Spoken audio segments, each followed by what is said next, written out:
Welcome to Connections in the Chaos, Episode 2, Plot Twist. Again, I'm Jessica. And I'm Sara.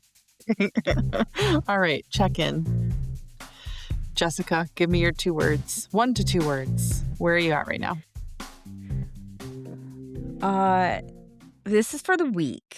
Yep. As I think I always have to say a little disclaimer.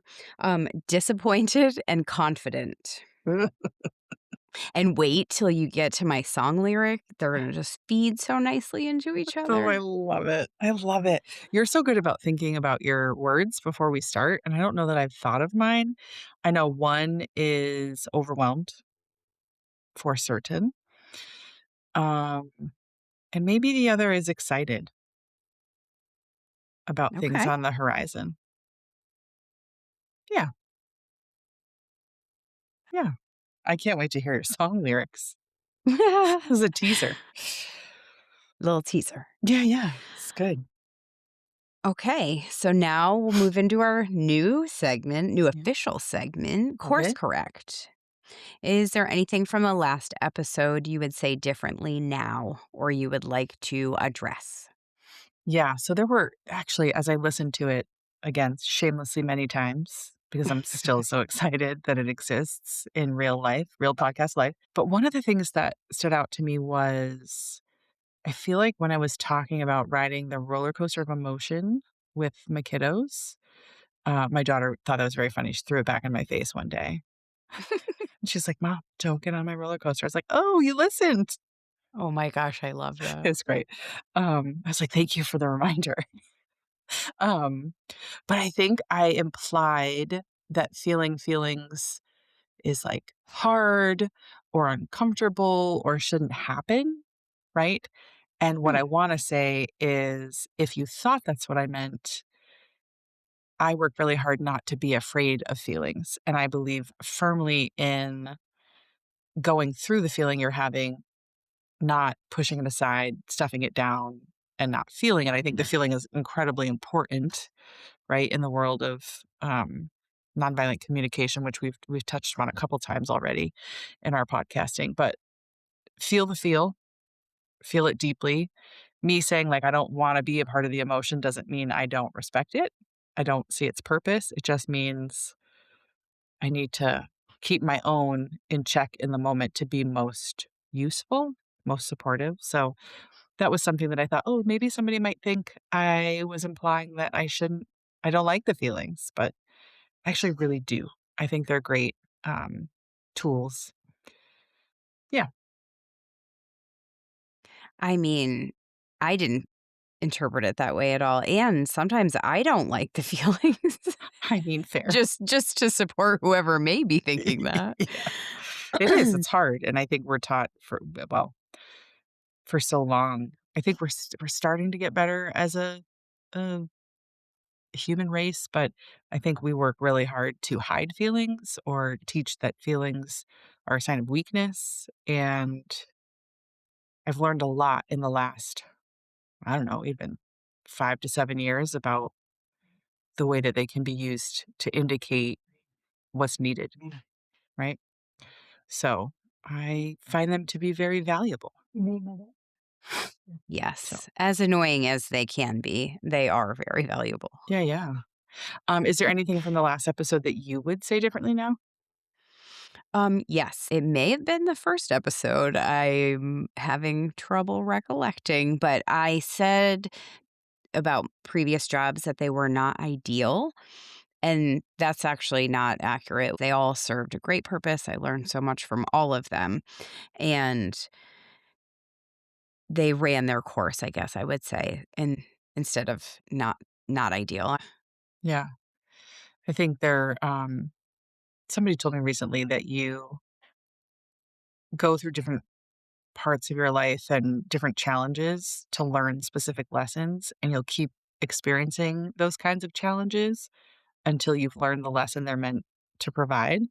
And then that's the only time at which you're able to move on to the next thing that's like down the road for you that helps you grow. And yeah, that's kind of what Yeah. that sounds like to me.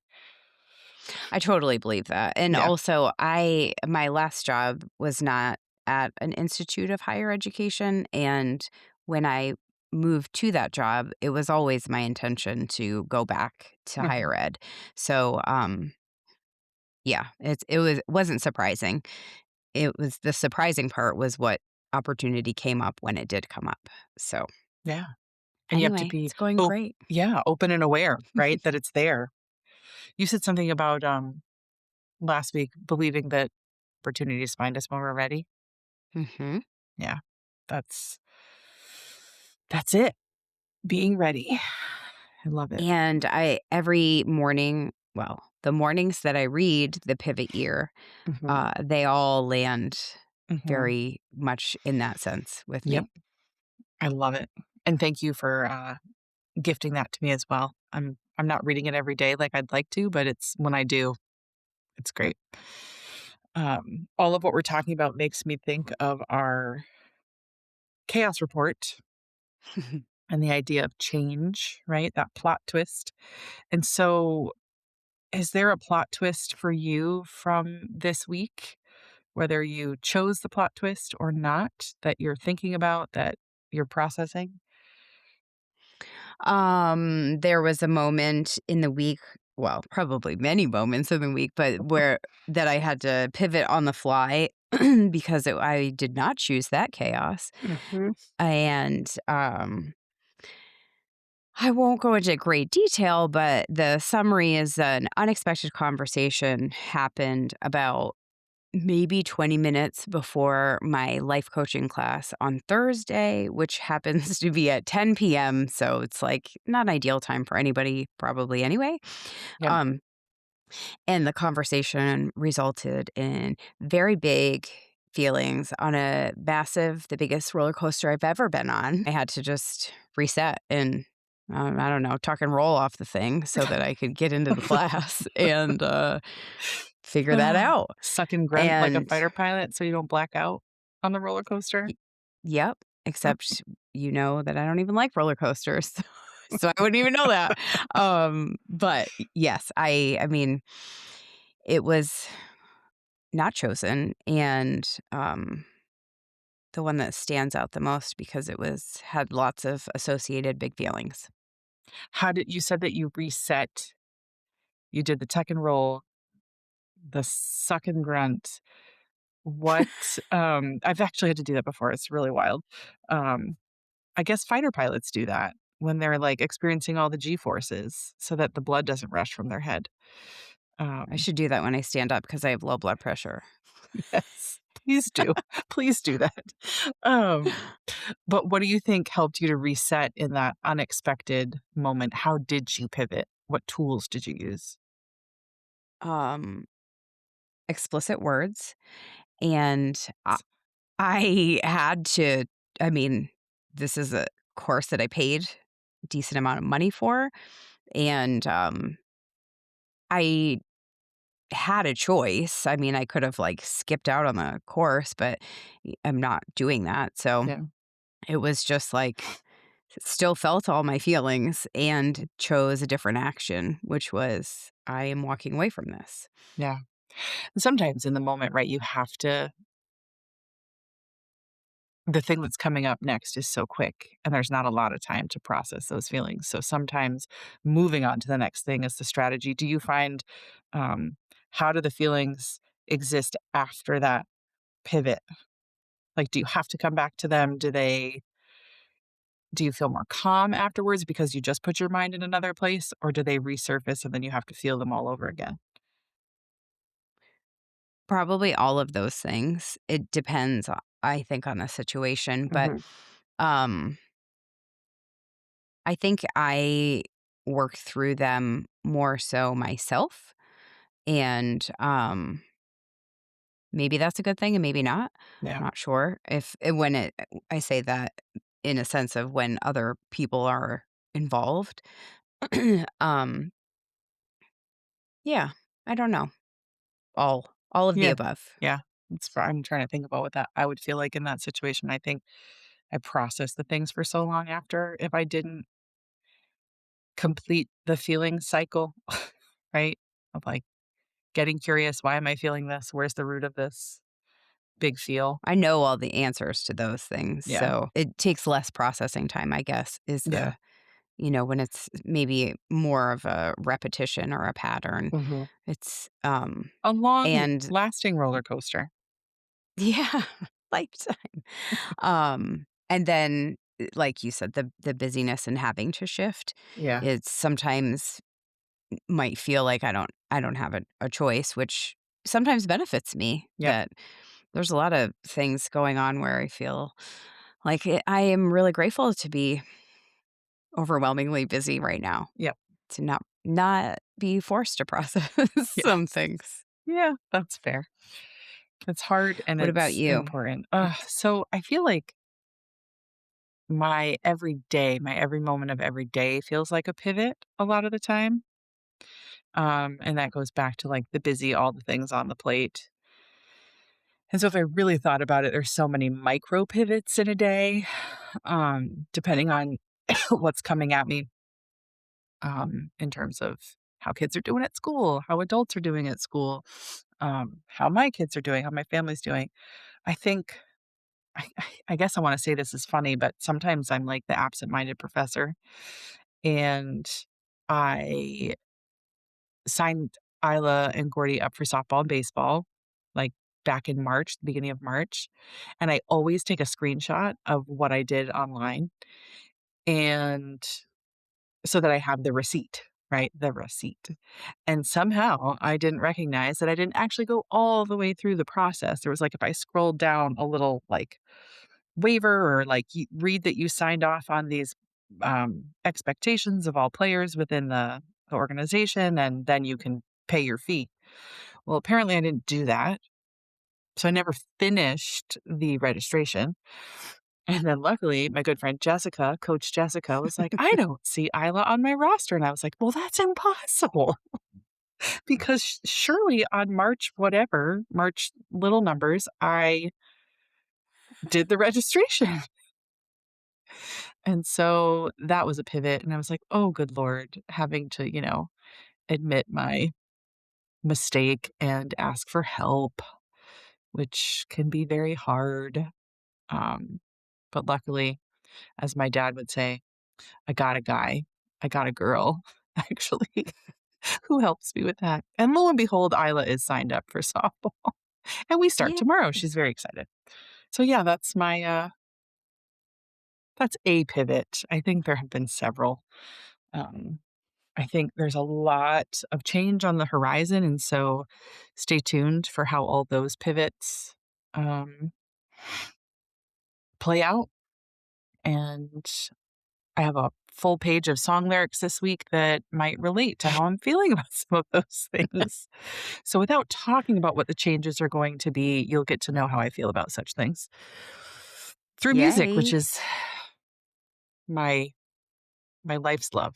So, yeah, Wonderful. Well, I look yeah, forward to your song lyrics too. I know. I can't wait to hear what you picked. Okay. Well, we're moving right along We into the are. thread. Mm. So, when a change chooses you, what is your first instinct? Do you fight it, flee it, figure it out, something else? What is crying? What What is is crying? crying, Is that Alex? fight it? Yeah, I'll take what is crying for my whole life. Um, no, I think maybe that's a little bit of fight and flee. Oh, how about it's feel it? Oh, I love that. Yeah, that's Fight it, good. flee it, feel it, or figure it out, or other. Side note, did you know that now research supports it's like fight, flight, or freeze, right? Like the brain's response. Well, now there's a fight, flight, freeze, fawn, and flop. And I was like, oh, Interesting. a flop would feel good. Was talking with some friends at work about that today. I was like, "Well, we could totally get on board with a flop. That sounds great." Like, just flop on the Just ground flop. flop? Yeah, like, I mean, yeah, meh. I feel like that, that's probably that'd be my go-to. Yeah. No, I suppose it just depends on the change itself, like we said earlier. But I think if it's an unwanted change or a really big change that requires a lot of processing, the first thing I do is probably cry for a minute or a few days. And then, uh, I think I eventually figure it out. What about you? I think figure it out is where I would go. I have a sign, and maybe because I've conditioned myself to look at it, it says, "This moment's an opportunity." One of my previous bosses had said that to me about, I've whatever it was, an unexpected problem or some chaos, certainly. And he said he looks at those things as opportunities. And I was like, that's an interesting reframe. And so Yeah. I try to do that. And it's not easy, and I still have lots of feels about it and probably explicit words, Mhm. but, I do think things happen for a reason, Yep. and I might not ever know what the reason is, but Mhm. if I lean into it, it's probably, it's like, uh, a wave or something. I don't really know anything about surfing, but I'm Yeah. imagining, Mhm. like, leaning into it's better than trying to fight it. Yep. Um, Yep. Oh, I totally yeah. agree. I totally agree. Um, yeah, I think, What no, go ahead. So what do you think the difference between adapting and then surviving change? What do you think the difference is between those? I think I fear this answer may be part of my course correct next time, but I'm gonna go for it and then see Go how for it it. sounds when I listen to the podcast 3 times. Okay. I think adapting means that you have some control, like, you are aware of what you have control over, and you Okay. choose what to exercise your control with in the situation, and surviving, it has control of you. Just trying to make it through, which doesn't feel great. At school, we say, feels a lot like the tail wagging the dog right now when we're in a moment that's like, we do not have control of this. And I think that's what I think of. So adapting means that you're learning from it, you're reflecting on it, and taking action where it feels good and necessary, um, and not letting the tail wag the dog. I never heard that before. Yeah. You can picture it That's though, right? interesting. Yeah, oh yeah, I think. I'm trying to picture it. Yeah. I'll picture it at an inappropriate time and laugh, I'm sure.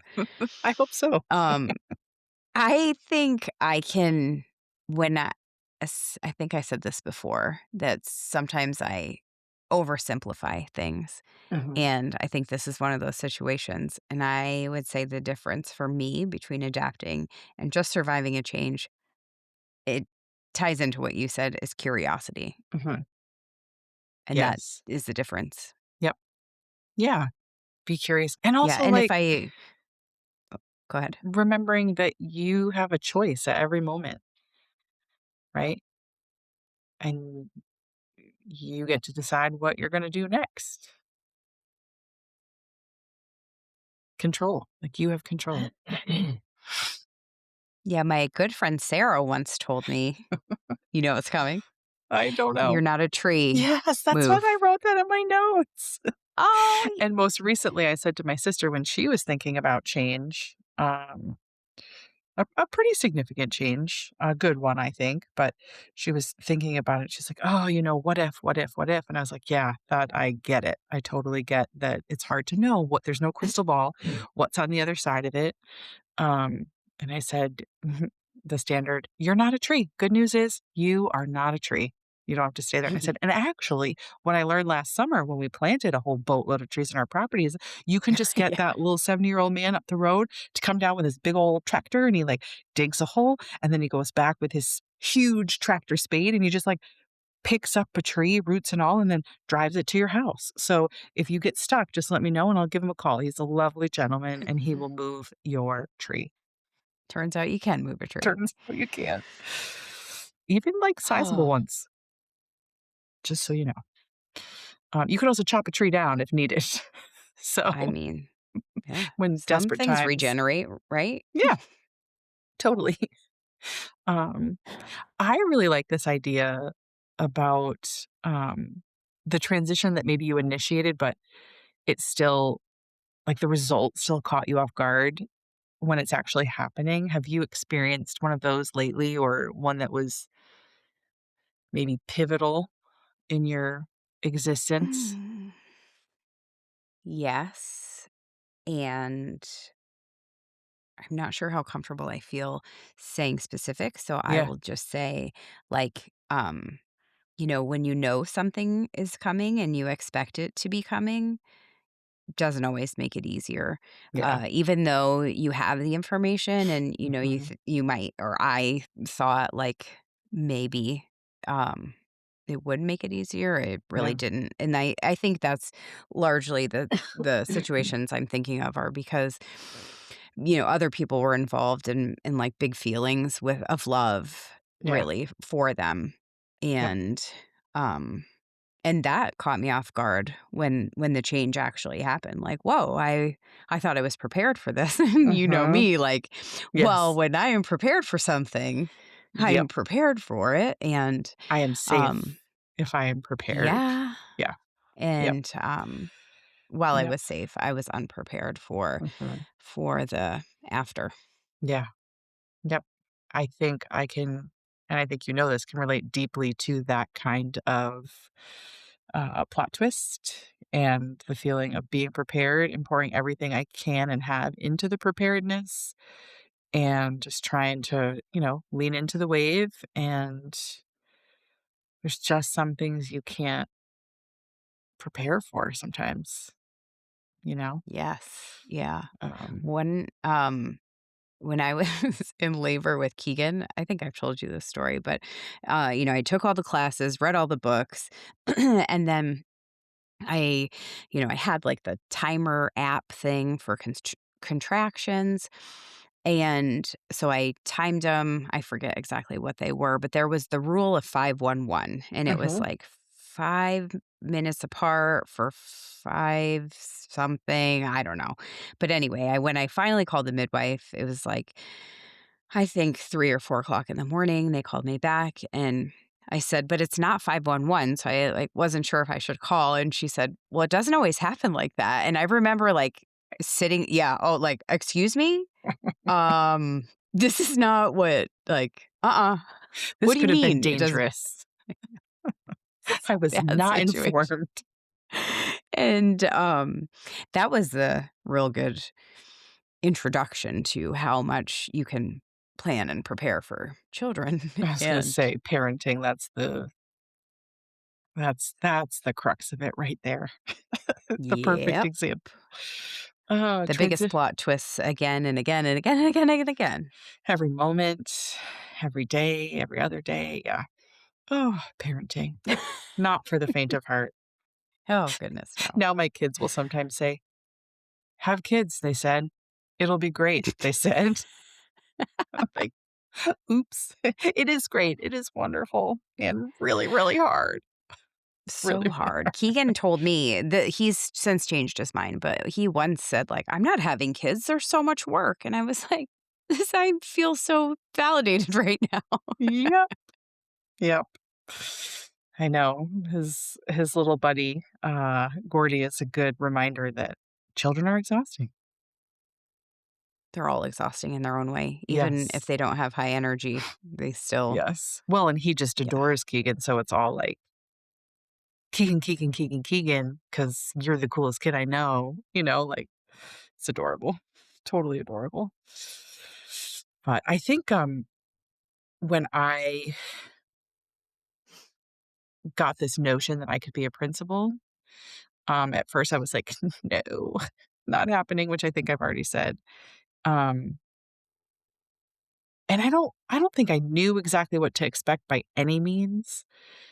Um, but man, does that transitioning into that role surprises me every single day.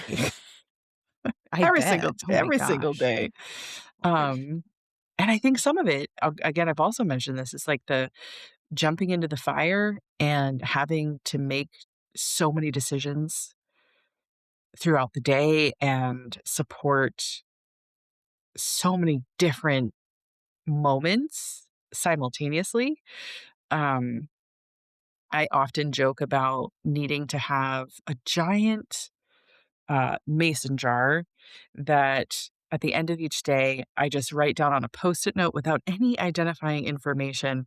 I discussed this, and then I discussed that, and then I handled something about this and that, and just put it in, with a little bit of specifics, put it in the jar. And then I tell my staff, if I ever leave, shall I ever leave this position? The last thing we'll do before I leave is smash open the jar ceremoniously, and we'll just read what these different days have been like and all the different pivots within a day I've experienced because wow. Wow, wow, wow. It's wild all the things that I carry. And though I knew principling would be a lot, wow. That's all I And got. also, you're like a live version of kids say the darndest things, Yes. Yep. both probably positively and negatively. Yep. Take today, for example. Yeah. Can't repeat that. Our And podcast would be explicit for sure. you're For a sure. complaint box, I would imagine, at Mhm. home and at work. Yep. Um, and that You just is gave me a hard. it is, you just gave me a brilliant idea. When the Ooh. complaints come in at work, I go, "Oh, yes, that sounds very hard," and it's not disingenuine, right? Like, I think I do feel with my people what they're feeling, or I try to understand and be there in the moment with them when they bring something to me, and then if I feel like, this might be a real solid concern that needs some, like, follow-up action," I'll say, "If you would do me a favor and put that in writing, then I'll be able to respond appropriately." I must start doing that at home. Put Oh, I this do that. concern in writing. That's remember in the beginning episode when you said, "What does being a research administrator do?" Like, maybe one time my husband said, "Oh, I never said that." And I said, "Well, I have it in an email last week. Here it is." Yeah, It's I really love it. beneficial. Get it in writing. Yeah, well, and I typically don't like, at school, if someone comes to me with something that's really big in the moment, I don't deal with it in the moment a lot of the times Mhm. because it's like, let's get past the emotion, unless it's something, like, really obvious. But it's like, "Okay, put that in writing, and then I'll be able to handle it." And oftentimes, a mentor of mine taught me this, that, um, if it's really that big a deal, people will put it in writing. If it's not, they won't go through that, like, if they feel like they can manage it themselves, and again, if it's not something really egregious that is obvious that needs to be handled by me, um, they just sometimes need a place to put it, and you happen to be the place, and then they're over it. Parking Eh lot. Yeah, and man, is that a hard thing to learn, right? Because you know me, I want everybody to feel good and feel heard and appreciated, and, like, if they have a concern, they can bring it to me, and it's like, "Whoa, that's a lot of concern." Um, but oftentimes they don't put it in writing, which means they figured it out, Mhm. or I hope they figured it out, and they're not just feeling sad about it for a long time, but, whatever. Then put it in writing. Put it in writing. Yeah, crazy. We Yeah, Oh, sorry. I was gonna say, I are was there gonna any say other thoughts in the thread you'd like to share? thoughts in the thread. Um, I don't think so, but that's probably because I'm so anxiously awaiting your song lyrics. I'm so excited. Um, I'm not even sure how I'm gonna decide because there's so many. Um, Do you want me to go first? yeah, maybe if you're ready. Oh, yeah. I've been ready since, like, A week ago? before. Yeah. I had 3 and I narrowed down to 2. Okay. Um, first one was on the way to Portland. I was listening to this song and I was like, "Oh my gosh," all week long, probably way more than all week long, but, the song is "Psycho Killer" by the Talking Heads, Fa and the fa fa lyric fa fa is fa fa fa fa fa. not that, but Okay. yes, "You're talking a lot and not saying anything." Mm, yeah. I mean, right? I think a lot of people could probably relate to that. So your words, I'm trying to go back to your words from earlier. Disappointed Oh, that's and not this lyric. no, but what was the other word? Disappointed and Confident. confident. And then the next lyric in that song, which I also thought, like, what if I made a really long lyric? It's all Mhm. from the same song. Does that only count as one? Yeah. Because I think it's the next line or very close to says, I hate people when they're not polite, Mm, which I also love that, but I will choose to not elect that for yeah. this I like the this first time. part. I like the first part that you went with. And this is the one that ties into my words Okay. is, and I think you're gonna really love it. I have no doubt. Armed with will and determination and grace too, by the Tragically Hip, Yes. I love that. Oh, and it ties in, right, nicely to Disappointed and Confident. yep. Indeed it does. So good. I actually picked a Tragically Hip one. It was one of the first ones I thought of this week. Ooh. And I'm gonna share it even though it's the shortest one on my list because many of them are, like, several stanzas. Oh, I didn't know we could do that. I Okay. mean, I didn't know how to cut it off because I was thinking a lot about change and a lot about, um, my comment about the Adjustment Bureau and, like, fate and destiny, and I was thinking a lot this week about, um, you know, when change is imminent or when you're faced with a crossroads and you can make a choice, how do you reconcile next steps for yourself? Like, what are the things that play into that? And so a lot of these are related to that for me. But my Tragically Hip lyric is there's no simple explanation for anything important Mm. any of us do from Courage. I was like, oh God, I don't think I've ever heard that lyric this way before when I know I'm trying to think about um, change as the plot twist as a particular theme. Um, oh my God. Okay. I'm just going to tell you some of the songs and then I'll pick maybe two. So I went from Amos Lee, Supply and Demand, The Tragically Hip Courage, Taylor Swift, Life of a Showgirl, Mumford and Sons and Hosier, Rubber Band Man, and then Brandy, of course, Carlisle, Returning to Myself is crazy. I was like, gosh, I'm not going to be able to find a song lyric that I think relates to what I'm thinking about in terms of change. Well, guess what? A whole page. So I think um I starred two of these, and one of them is lyric from Rubber Band Man by Mumford and Sons. And I love the collaboration of Marcus Mumford and Hosier. I think like off the charts. But in this song, he says, "If nothing lasts forever, babe, then can we make a start?" And that actually makes me think of a mantra that I learned from a dear friend and mentor of mine who was also introducing this to me with somebody that's near and dear to your heart, especially in terms of nonviolent communication. They were both teaching me a class. And the mantra that they shared was nothing is perfect, nothing is permanent, and nothing is meant to be taken personally. And when I Mm. think about standing in the face of change and the crossroads, thinking about nothing's going to last forever, why don't we just start? Felt relatively poignant to me.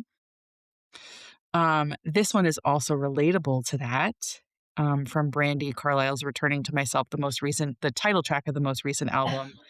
Um, the song starts out with, "Is there a freewheeling watcher shooting marbles in the sky, holding your years between their fingers, watching it burn till the fire dies?" right? Like, and essentially she's like, "Pff, I need to find myself alone before I can be meaningful and good to anyone else."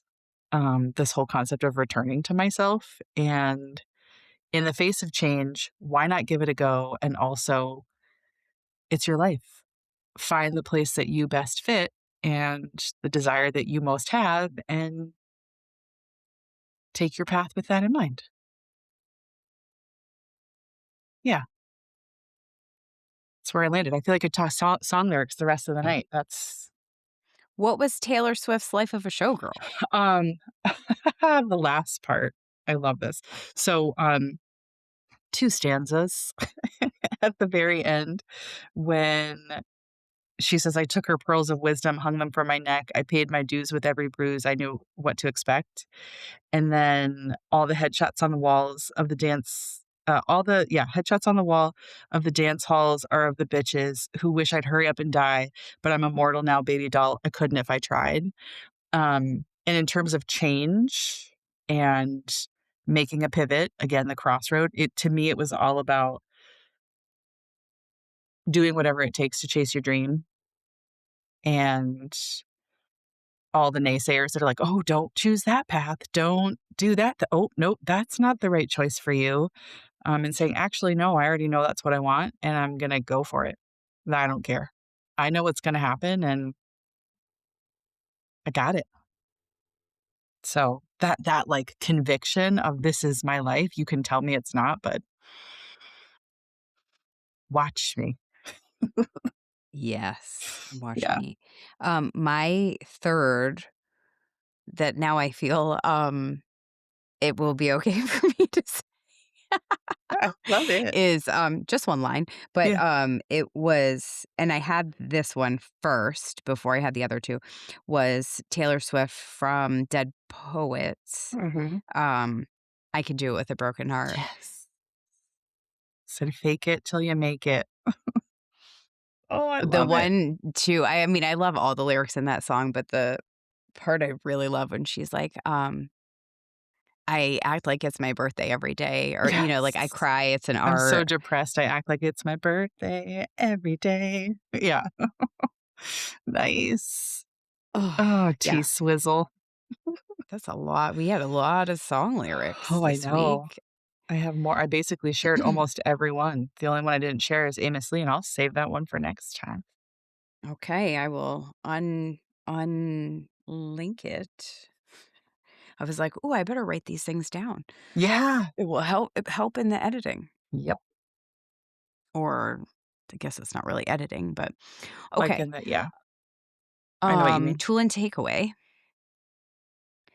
What Yes. is, something you ask yourself in the middle of an unwanted change that Mhm. helps you find your footing? Yeah, I was gonna say, how long can I cry before I have no more tears? No, that's not what I'm gonna ask myself.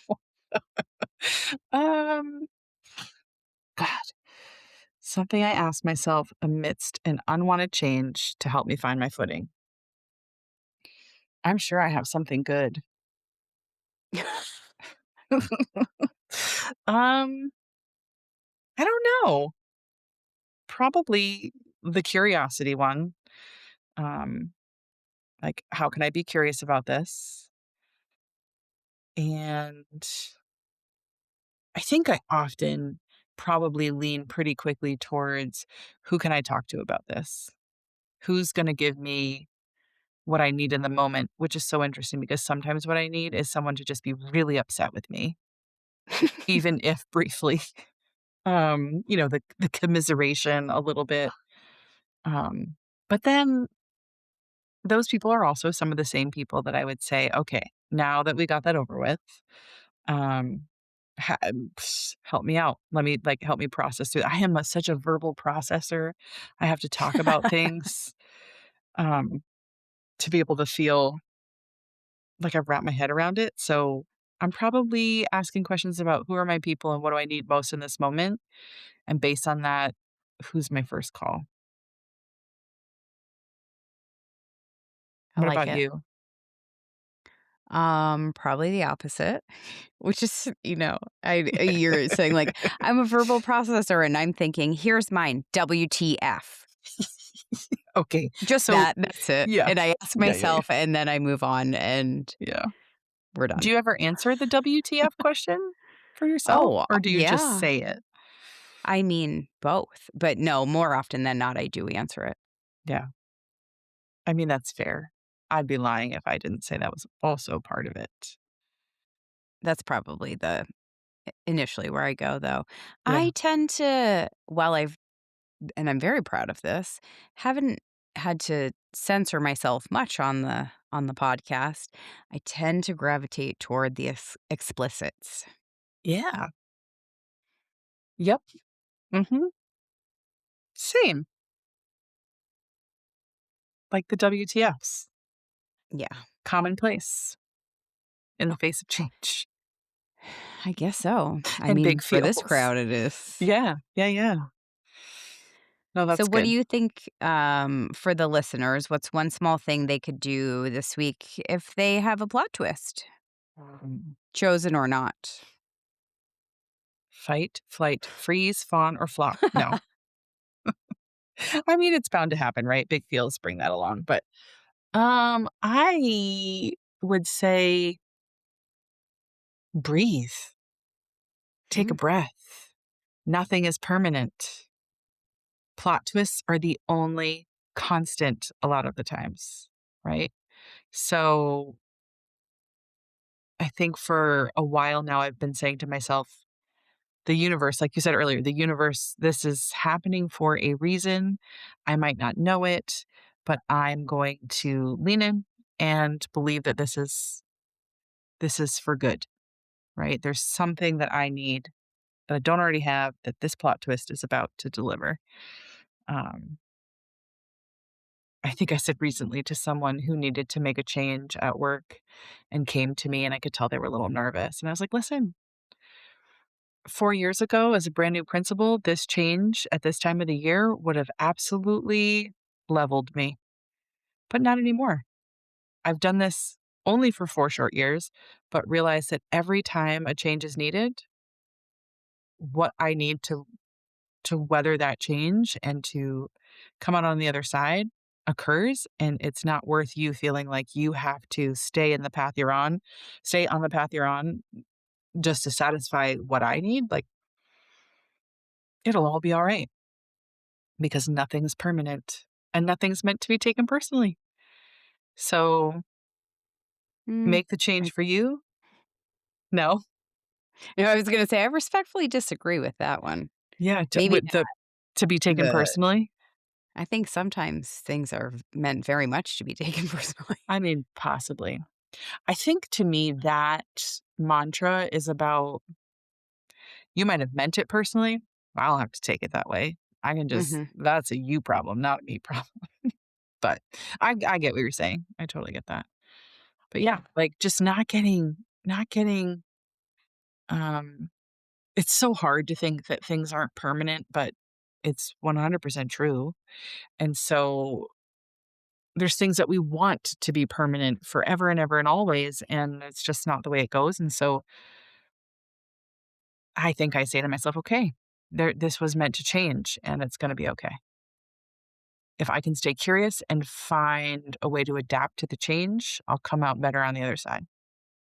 Period. What about you? Um, I don't know, something that when the person told me this, it was like when I was upset, like we couldn't afford the daycare I wanted or something, and I was like, "How are we?" I don't even know. We didn't have a kid yet, but daycare was coming. I was like, "We didn't even have any money then. How are we gonna afford daycare that costs exponentially more?" And she said, "It's gonna work out. It always just works out." And I was like, "Yeah, sure, whatever." Uh-huh. And it is true. I don't know how it does or when or why, but it does. Uh-huh. And um so I just try to remember that, and it's easier said than done because when it was told to me, I was, went to the explicits because, like, I Yeah. know the person cared very much, but I was like, sure, whatever. Yeah. Easy for you to say. Um, but it helps, to remind myself of that, and I think, listeners could not be trees, Yep. and maybe that's something that could be helpful? Yeah. Last episode, you mentioned your yes and habit, right? When looking at that crossroads or that change, that pivot, and being able to say, okay, and, right? Yes, I can think about that. And really meaning that you're allowing yourself to lean into all things that are available at the moment, try a little bit of everything and see how it goes. Yeah, yeah. I like uh, to try to do a little of everything. Yeah. Fantastic. What do you say? Closing time? Closing time. I want to sing it every time. You and my sister. Oh, can't. I mean, you should. You haven't really hung out with my sister much, man. That girl's a walking jukebox. When we were in Oh, high the school, you'd say a sisters. word, and she would bust out in a whole rap section of an R&B song. It's like, where did that come from? It's like word association. Okay, so today's closing question is finding gratitude in each other amidst change. So, where is your gratitude within this friendship around having each other through these moments? It's everywhere. But I would say, like, just to sort of simplify it, the what you shared, feels like long ago, when we were way back when we were kids, Yep. um, about you're not a tree. Yeah. That is just, I think, because when you're in it, it can be really hard and Yep. it can feel like you are concrete in the ground. Hmm. And so remembering that.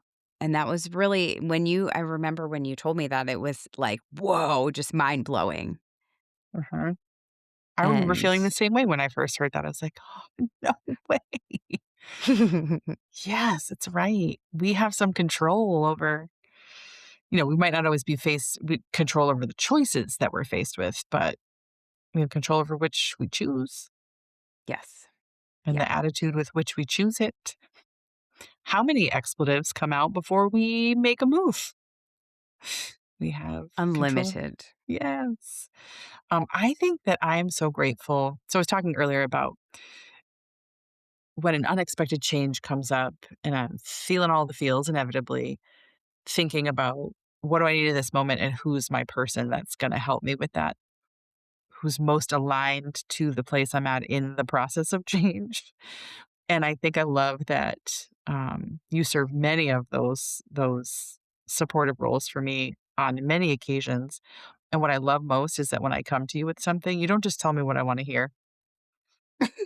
You are really thoughtful and reflective, and you ask me hard questions about what I'm contemplating that make me think.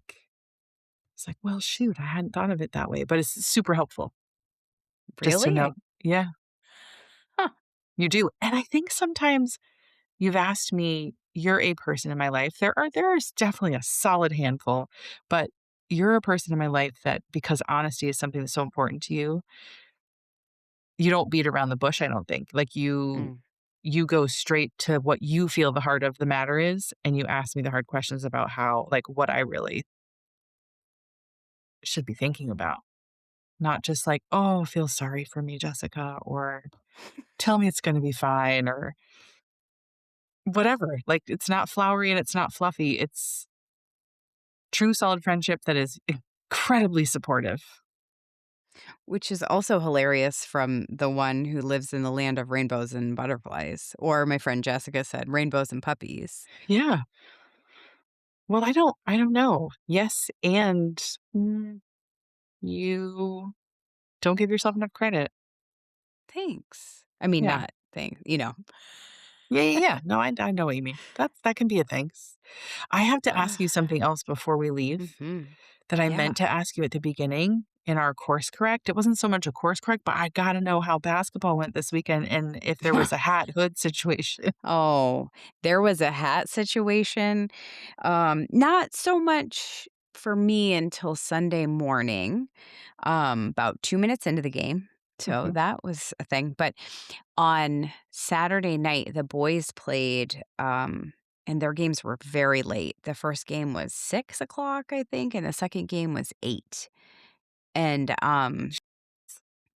the first game was rough, like real rough. And another player's um, he had the ball sorta over his head, and the kid from the other team, I mean, it was like a wrestling move is what it looked like from where we were, and it's his first year on the team, so we've gotten to know the family this year, but it's a little bit different because the other boys have played together Yeah. for many years. So, anyway, his mom came over, and she was, we feeling like we were all feeling, but it's her kid, and she was just, beside herself, and I said, "Here, take my don't show my face hat," and she put the hat on and, like, put it down. I love So there that was so some much. extra hat wearing, Yeah, and um, hat sharing, even and better. hat sharing, yes, and there was another time where, um, we had to we felt compelled to yell out, like, "You can't put someone in a headlock." I don't wanna take the credit for that because it wasn't me, but it was very necessary. Mhm. Um, That's scary. and yeah, a lot of the parents got yelled at for supporting the kids' safety, I would say. Not and we're not a group that just Yeah. chirps to chirp at all. It's actually a Um, very lovely group, Thank you. it It really seems, from is. what I experienced. And the kids are a really good group of kids. I say to Keegan, like, "You guys are better than that. You're better Mhm. than that, and if you lose, you're still better than that, and that Mhm. matters way more than winning.